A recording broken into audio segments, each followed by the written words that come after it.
우리는 지난 시간들 살펴본 말씀들 속에 1장 5절 말씀을 보시면 하나님께서 우리를 자기의 아들들이 되게 하셨다 그랬습니다. 하나님에게 아들이 있다는 것도 유대인들에게도 굉장히 놀라운 얘기였었죠.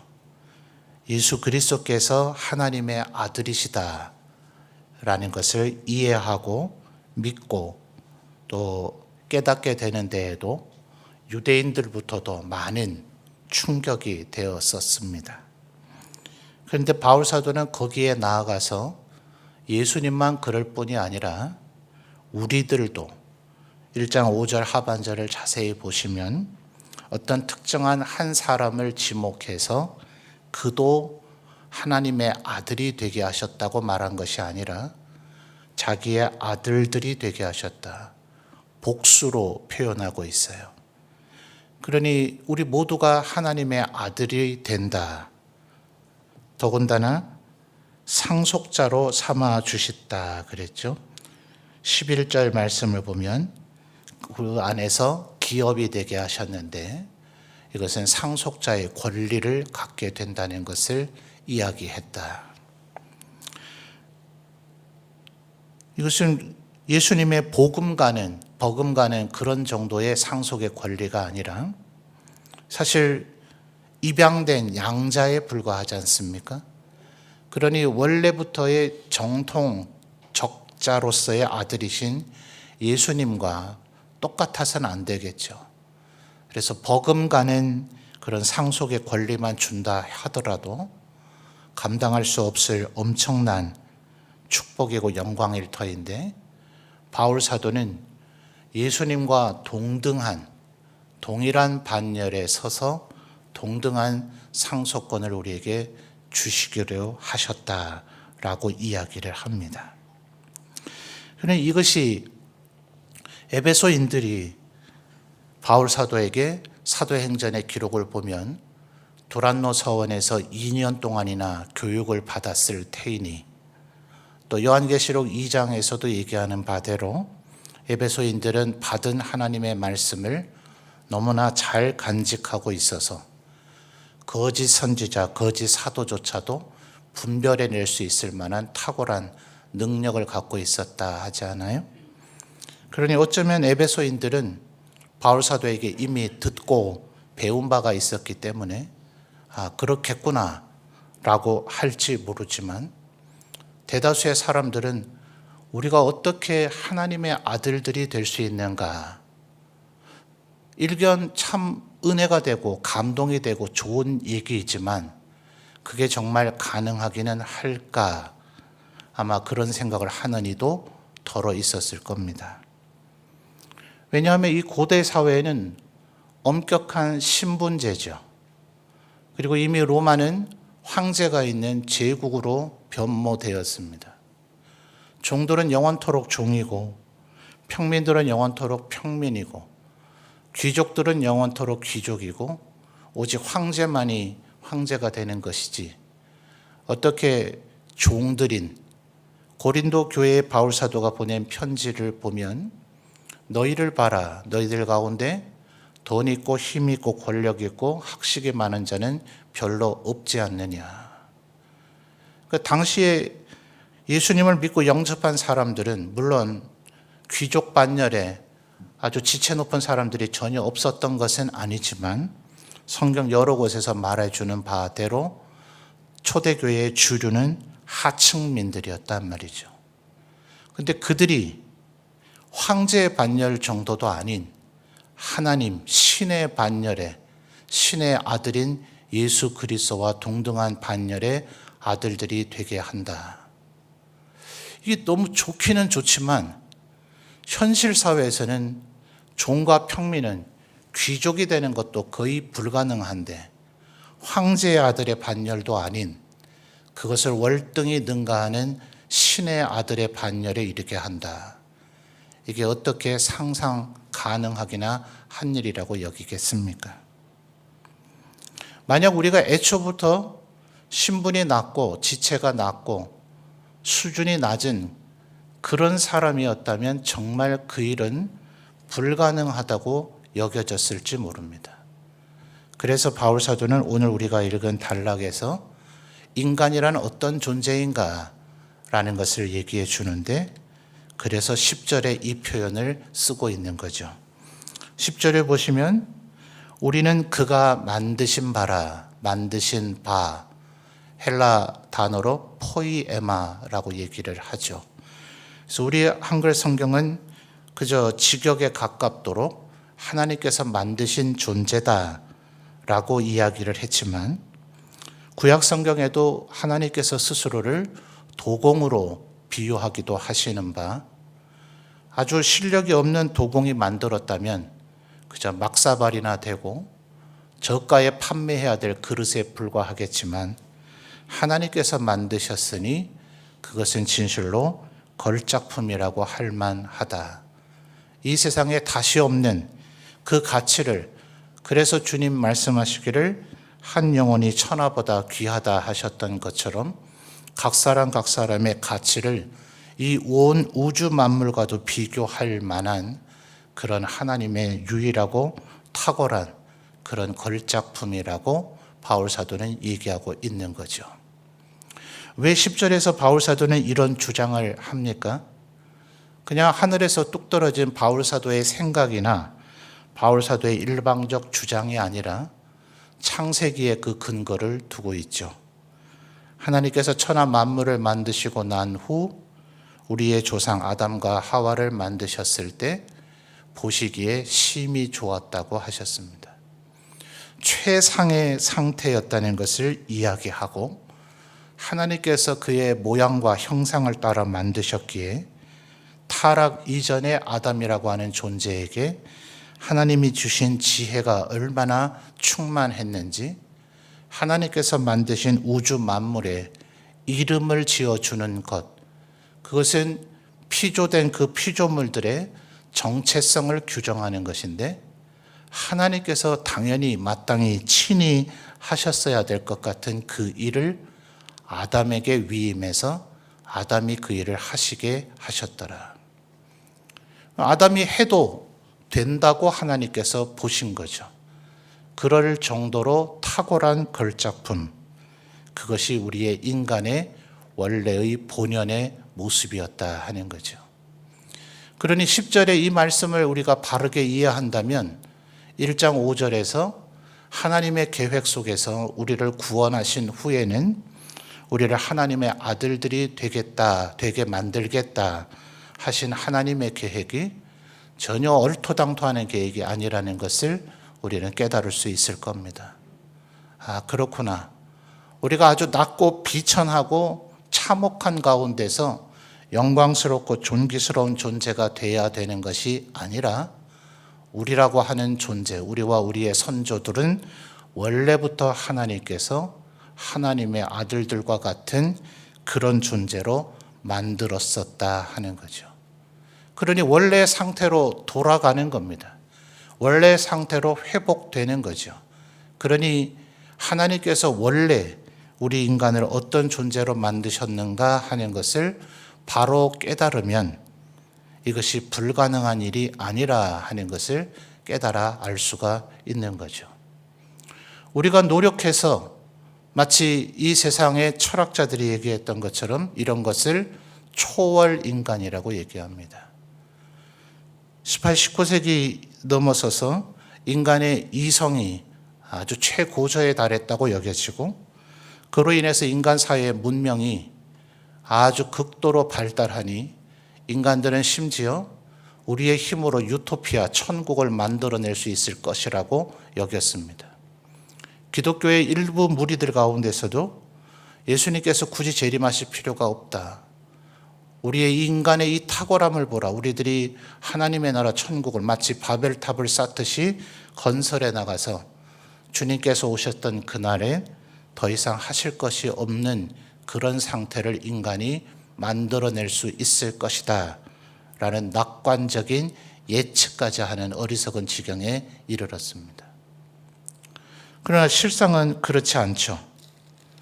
2장 1절의 말씀을 보면 하나님께서 우리의 선조와 우리를 그토록 탁월한 존재로 만드셨지만 지금 구원이 필요한 이유는 1절을 보면 허물과 죄로 우리가 죽어버렸기 때문에 그렇습니다. 우리의 선조가 아담과 하와가 그러했고 그 이후에 세대가 그 누구도 예외 없이 그 길을 걸어갔죠. 그래서 성경에서 말하기를 어떤 길은 사람이 보기에는 옳아 보이지만 필경은 죽음과 멸망의 길이라고 말하는 이유가 바로 거기에 있습니다. 우리끼리 도토리 키재기 할 때에는 저 사람은 우리보다 참 나아 보인다, 저 사람은 의로워 보인다 할지라도 그도 실상은 하나님 앞에서 죽어 마땅한 죄인에 불과하다는 것을 바울 사도는 로마서 1장에서부터 3장까지 논증한 바가 있죠. 말하자면 로마서에서는 무려 3장 정도나 할애해서 논증한 그 내용을 이 에베소서는 굉장히 압축형이라 그랬죠. 그래서 1절에서 한 절로 허물과 죄로 우리는 죽었다라고 얘기하고 있는 겁니다.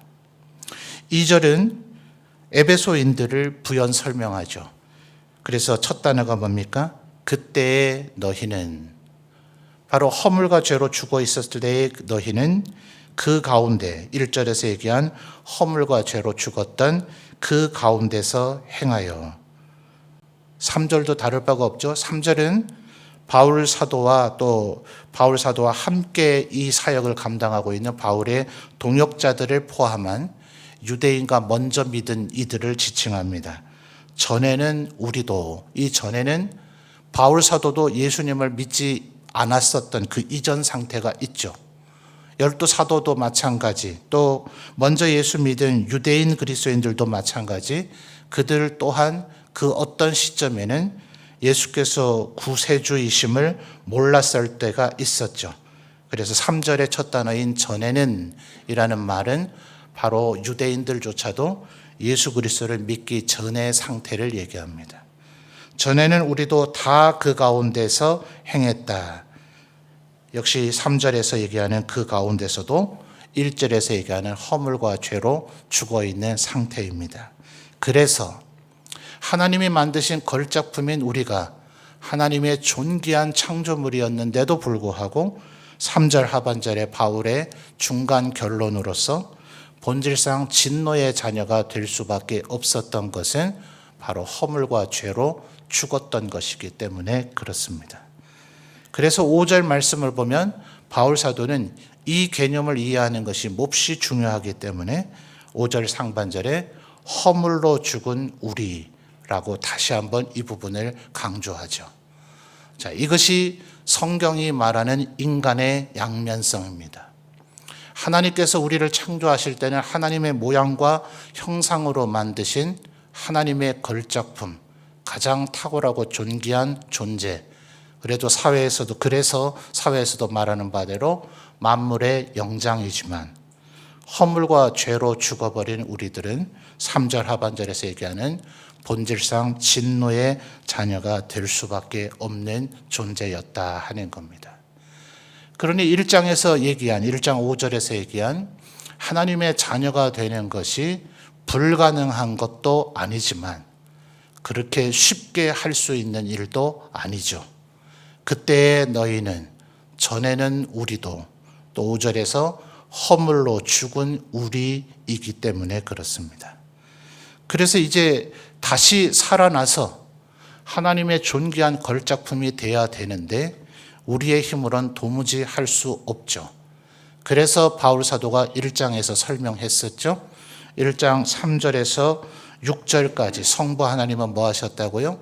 창세전에 이미 우리를 선택하시고 예정하셨고, 7절부터 12절까지 예수 그리스도께서는 우리를 위하여 뭐 하셨다고요? 십자가에 달려 죽으심으로 대속해서 대신 속량하셔서 우리의 죄를 사해해 주셨고, 13, 14절에서 성령 하나님께서는 우리에게 도장을 찍어서 우리가 하나님의 소유물임을, 구원의 날까지 이 인치심이 계속 유지된다 그랬죠. 짐승들처럼 세월이 지나면 흐릿하고 구분하기 어려운 상태가 되는 것 아니라 성령 하나님에 의해서 한번 찍힌 인치심은 예수님 오셔서 구원이 완성되는 그날까지 우리가 하나님의 소유물임이 언제나 선명하게 드러나게 해주실 것이며, 또한 1장 14절에서 우리가 하나님의 기업의 보증이 되게 해주셨다 하는 겁니다. 다시 1장을 리뷰하는 이유가 무엇이냐 하면 1장에서도 얘기한 바대로 우리가 구원을 받는 것에 우리의 역할은 아무것도 없다는 거예요. 우리가 할 수 있는 것도 없었고 해보라고 해도 하지도 못했던 것이라는 겁니다. 그래서 오늘 이미 1장에서 얘기한 하나님이 우리를 구원하시기 위하여 하셨던 그 일들을 바울 사도는 또다시 4절에서부터 8절까지 이야기를 합니다. 다른 각도에서 얘기하는 거예요. 1장 3절에서 14절까지는 삼위일체 하나님께서 각각의 역할을 하신 것으로 세 분에서 설명했다면, 이번에는 하나님께서 우리를 위하여 하신 그 일이 어떤 일이라 표현해야 되는가, 특징적인 단어들을 한번 체크해 볼까요? 4절의 첫 단어는 긍휼입니다. 긍휼이 풍성하신 하나님이 우리를 사랑하신 그 큰 사랑. 긍휼이라고 하는 단어 참 쉽지 않죠. 불쌍히 여기다 하는 차원을 넘어섭니다. 우리는 불쌍히 여기면 동정하고 연민을 가지면 될 것입니다.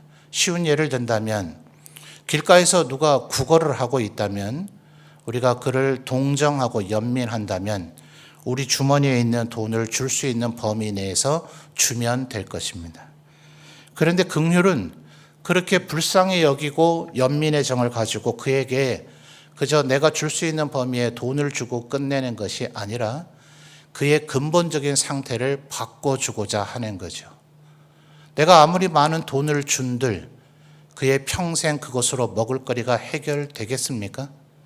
그로하여금 다시금 살고자 하는 의지를 갖게 만들어줘야 되고, 필요하다면 직업훈련도 시켜줘야 되고, 그에게 자생의 의지를 갖도록 그의 마음도 뒤바꿔주는 돌봄과 치유가 병행되어져야 되겠죠. 그런 일련의 모든 과정을 포괄한 것을 긍휼이라고 한다. 하나님께서 우리를 단순히 불쌍히 여겨주시는 것이 아니라 그냥 놔두면 또다시 바울 사도가 여러 곳에서 얘기하는 옛사람, 죄를 짓는 습성으로 돌아갈 테니, 그러면 그에게 일견 믿음이 있는 것 같아 보일지라도 그는 여전히 1절에서 얘기한 허물과 죄로 죽어버린 상태에 여전히 머물러 있게 될 것이니 하나님의 구원의 계획이 그에게서 이루어지지 않겠죠. 그러니 이 긍휼이라고 하는 것은 단순히 예수께서 우리를 위하여 죽으셨다는 것으로 끝나는 것 아니라, 굳이 비교한다면 1장 13, 14절에서 성령께서 우리를 도장 찍으시고 우리의 보증이 되어주신 것처럼 우리로 하여금 끊임없이 하나님의 말씀을 따라 살아가도록 만드시는 하나님의 일련의 모든 행위들을 포괄한 단어, 그것이 긍휼이라 하는 겁니다. 이 정도의 어마어마한 일을 우리에게 해 주신다면 하나님께서는 우리에게 어떤 대가를 좀 요구하셔야 되지 않겠습니까? 내가 너를 창세전부터 기억하고 있었고 너 대신 죽기까지도 했고, 네가 힘들 때는 위로해 주고, 네가 그릇된 길로 갈 때는 바른 길로 다시 인도해 주며, 네가 주저앉아 있을 때는 일으켜 세워주고, 때로는 너를 업고 가는 것과 같이 내가 해 주었으니 너도 팔 하나쯤은 나를 위해 바쳐야 되지 않겠느냐? 너도 다리 하나쯤은 나를 위해 바쳐야 되지 않겠느냐?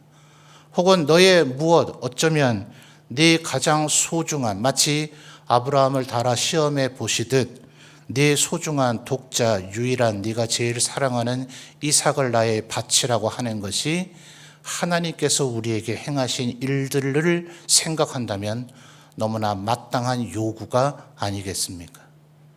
그런데 하나님께서는 그 무엇도 우리에게 요구하지 않으셨죠. 그래서 7절에서 바울 사도는 그것을 하나님의 자비라고 얘기합니다. 무상으로 우리에게 주셨다. 아무런 대가나 바라지 아니하시고 요구하지도 않으시고 그저 하나님의 일방적인 사랑으로서 그렇게 하셨다. 우리 인간은 누군가에게 뭔가를 해줄 때 다소 보답을 바라죠. 최소한 고맙다라고 말하든지 생글생글 웃어주든지 라도 하기를 바라죠. 그런데 여러분, 우리도 가끔 너무나 사랑이 충만해지면 그것이 내가 결혼의 자리에 이르게 된 내 배우자든 내 자식이든 내 부모든 그 상대방이 뭔가 그것을 알아주지 않고 고마워하지 않는다 하더라도 그냥 해주고 싶지 않습니까? 그냥 그게 내 기쁨이죠. 내가 너를 사랑할 수 있다는 것이, 너에게 뭔가를 해줄 수 있다는 것이, 내게 떼약볕이 많이 비춰진다면 너를 위한 그늘이라도 돼줄 수 있는 것이, 그것이 나의 기쁨이다. 가끔 우리 인간들에게서도 이런 감정의 표현들이 나타나서 우리는 내가 직접 경험한 일이 아니더라도 이런 사랑을 행하는 이가 있다는 얘기를 들으면 굉장히 감동을 받습니다. 하나님은 언제나 그러하셨다. 영원토록 그러하셨다. 변함없이 우리를 끊임없이 사랑하시고 그 무엇도 우리에게 바라거나 요구하지 않으셨다. 그래서 바울 사도는 그것을 자비하심이라고 표현합니다. 더 나아가서 우리가 이것을 구원받는 자리에 이르게 되는 것, 하나님께서 아무리 창세전에 우리를 예정하셨다 할지라도, 예수께서 우리를 대신하여 죽으셨다 할지라도, 초대교회 복음서에 기록된 성도들은 그 현장을 목격했죠.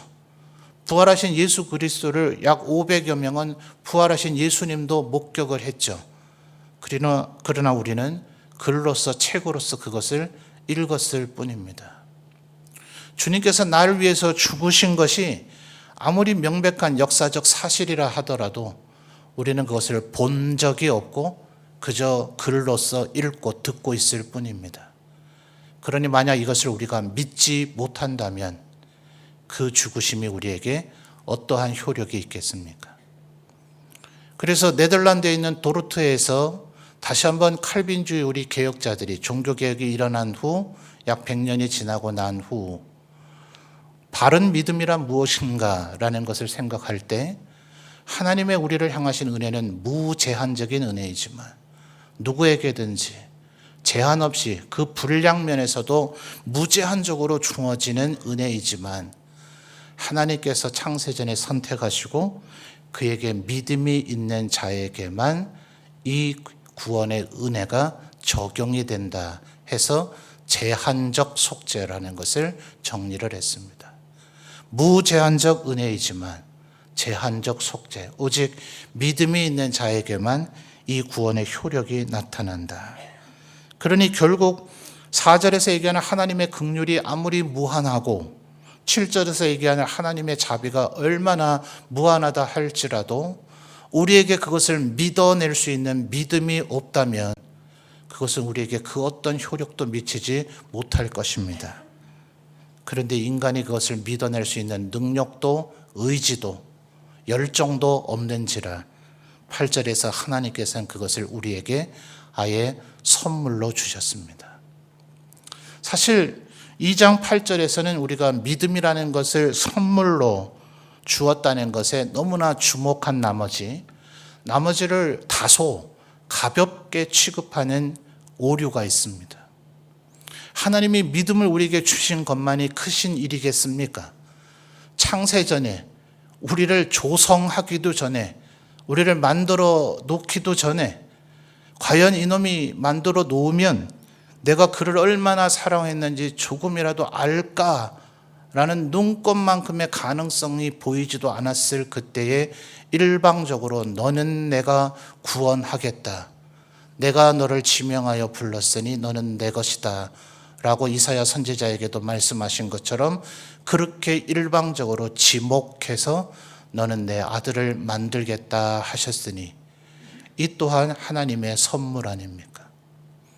누가 다른 일을 위해서 죽을 수 있겠습니까만 오직 예수 그리스도께서 우리가 아직 주님께 원수되었을 때에, 주님을 아직 대적할 때에 주님을 알지 못했을 그때에 우리를 위하여 대신 죽으셨으니 그 또한 하나님의 선물 아닙니까?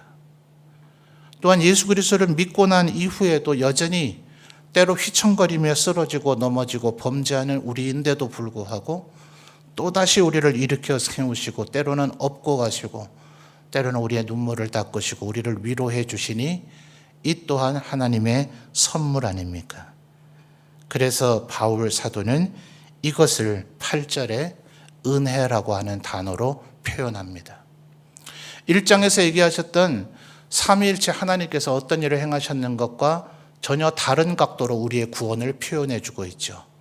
하나님이 우리를 구원하신 것, 그것은 긍휼이다. 하나님이 우리를 구원하신 것, 그것은 자비이다. 하나님께서 우리를 구원하신 것, 그것은 하나님의 선물이다. 그리고 하나님께서 우리를 구원하신 이 모든 것은 그래서 은혜라고 불려야 마땅하지 않느냐라고 바울 사도는 우리에게 이야기하고 있는 겁니다. 그런데 문제는 우리가 이렇게 구원을 받으려면 5절과 6절을 보시면 함께라고 하는 단어가 3번 반복됩니다. 정리해 볼까요? 5절에 허물로 죽은 우리를 그리스도와 그다음 뭐죠? 함께 살리셨고 6절에 또 함께 일으키사 그리스도 예수 안에서 또 나오죠? 함께 하늘에 앉히시니 예수님과 똑같이 된다는 거죠. 예수께서 부활하셨고 그의 몸을 죽음 가운데서 일으키셔서 하늘로 올라가 하나님 보좌 우편에 앉으셨으니 우리를 그리스도와 함께 하려고 하시는 것이다. 얼마나 영광스러운 미래가 우리에게 보장되어져 있습니까? 그런데 이 표현 속에서 이미 나타난 것처럼 이 영광스러운 미래가 우리 것이 되려면 5, 6절에 무슨 단어가 3번 반복됐다고요? 함께. 함께라고 하는 단어가 계속 반복되었다는 겁니다. 그러니 우리는 이제 그리스도의 몸이 되어야 하죠.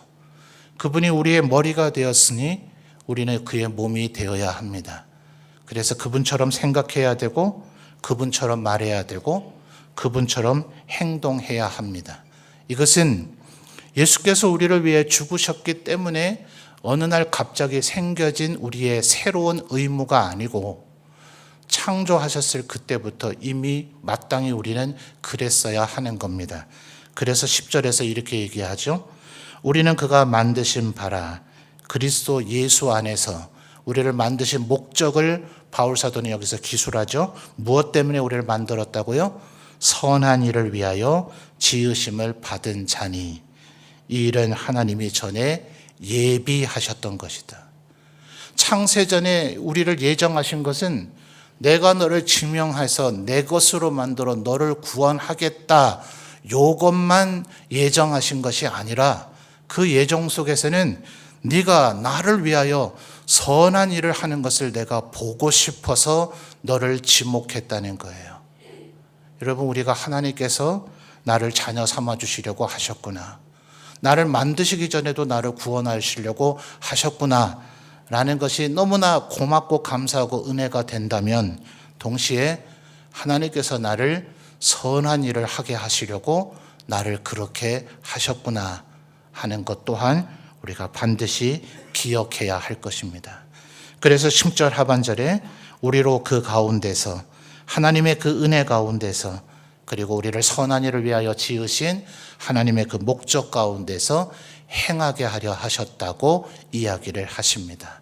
더 나아가서 우리를 이렇게 하신 이유는 7절 하반절에 7절을 주목해 볼까요? 이는 그리스도 예수 안에서 우리에게 자비하심으로써 그 은혜의 지극히 풍성함을, 은혜 이미 우리가 살펴봤잖아요. 그 은혜의 지극히 풍성함을 그다음 뭐라 얘기합니까? 오는 여러 세대에 나타내려 하심이라. 우리는 언제나 전 세대들에게 빚이 있습니다. 우리의 전 세대들, 우리의 믿음의 선진들이 말씀대로 살아감으로 그들은 하나님의 백성의 영광스러움을 우리에게 증거해 주었습니다. 하나님의 은혜가 그들의 삶에 어떻게 꽃피워지는지를 우리에게 증명해 보여 주었습니다. 그러니 이제는 우리도 우리의 다음 세대를 위하여 반드시 믿음으로 살아야 합니다. 말씀대로 살아서 우리에게 하나님의 은혜가 있음을 우리의 후세대들에게 보여주어야 하고, 하나님의 은혜를 입은 사람들이 얼마나 하나님 앞에 영광을 돌릴 수 있는지를 우리가 우리의 다음 세대에게도 보여주어야 합니다. 바로 이것이 바울 사도가 이해하고 있는 인간, 우리는 원래 하나님께서 걸작품으로 만드신 존재이다. 그러니 하나님께서 어찌 능히 우리를 하나님의 자녀들이 되지 못하게 하시겠는가?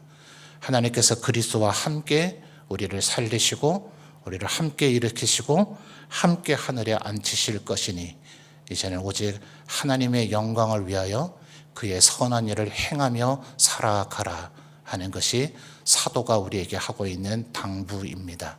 이 말씀을 꼭 기억하여 이 은혜와 긍휼과 자비를 받은 우리들, 이제 하나님 앞에 영광 돌리며 살아가시기를 주님의 이름으로 축원합니다.